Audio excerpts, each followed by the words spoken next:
Hi guys, it's Bruce from Bike Tyre Guru. We're here to discuss the new Karoo 4.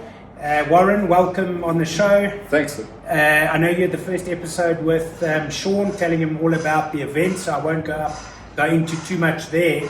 Obviously the GS Trophy with the Karoo 4 and Metzeler taking a big risk of putting this tyre on, just before this major event. Yeah. So I think they obviously showed a lot of confidence in this particular tyre.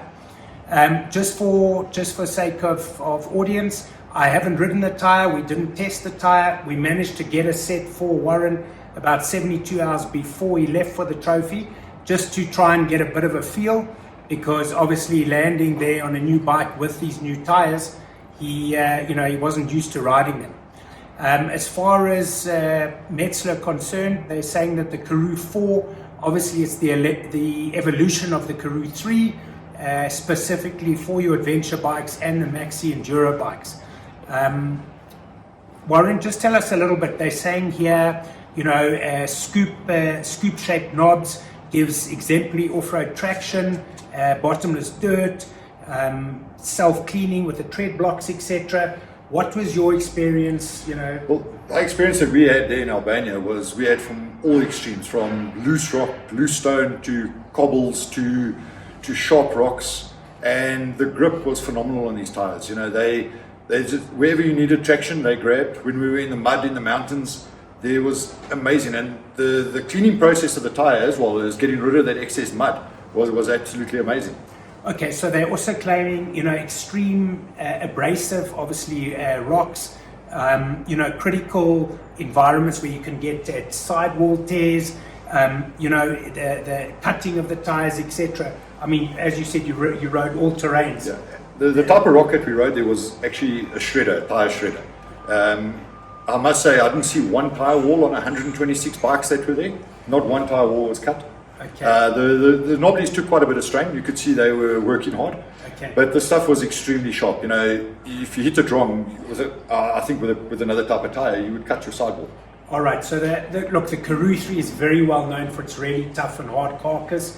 From a puncture point of view, was there a lot of? There were a few punctures, but that was caused by nails. Okay. Going into between the tread pattern. I actually had one nail in for about 3 or 4 days, and then it finally went flat. Okay. And then they just whipped the rim off and put a whole new rim on with fresh rubber. So it wasn't about the terrain at all? No, nothing to do with the terrain. Well, that's something I think the guys can get excited about, if it's got that same toughness of the Karoo 3. And there were times where we came straight off the dirt and onto the tarmac, and the traction even on the tarmac was absolutely phenomenal. And when it came to speeds, what was sort of the max speeds you were doing? Obviously, it was very tight, so we would maybe get up to 120. Okay. And I think the marshals were also told to keep it down. Okay. But 120 in some of the terrain was quite high. That's quite quick. All right, just for the for the guys looking at buying these tires out there, we keep having issues, and guys coming back saying, we get to 140, 160. The bike starts becoming uncontrollable. You have delaminations at speed because the guys are sitting at 200, 240 k's an hour. This tire is Q rated. So max speed is 160 k's an hour, which I think, it's geared for off-road. Oh, yeah. Obviously on target to get to your riding destination. So guys, if you're looking for a tire that you want to go way over those speeds, this is not the tire for you. This is the tire for the type of riding that the guys did overseas. Obviously, I reckon it's smooth enough to, as a commuter, the guy wants to go to work and back. And I've got the set that I'm busy running now. I'm usually for commuting for work as well. Okay. And they're amazing on the tire. And the wind noise and grip and that. And it's absolutely amazing. It's a lot quieter than what the Karoo 3 was. The Karoo 3 was very noisy off the front. The Karoo 4, you'd actually have to listen out for it, and it's actually quite interesting. Okay, and they've also claimed from a wet weather grip, it's the best in its class. Yeah, we'll have to see now when the rainy season starts, and I'll give you some feedback on that. We're all thumb sucking that at the moment. Okay, that's great.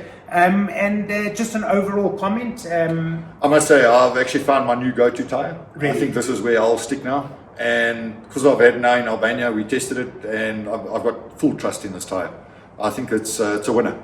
All right, fantastic. Well, guys, look, we've got great deals at Bike Tyre Warehouse on your 9021 and your 150 18s for all your R models.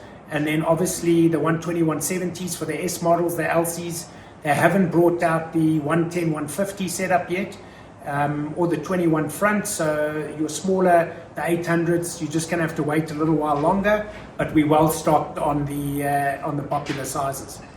Warren, thanks very much, and thanks for the feedback. Great pleasure. And at least we got some real feedback from a proper rider, and not just the guys that like to comment, the tire kickers, on what a tire's capability is. Thanks very much, guys. Thanks again for your time. Thanks, Ed.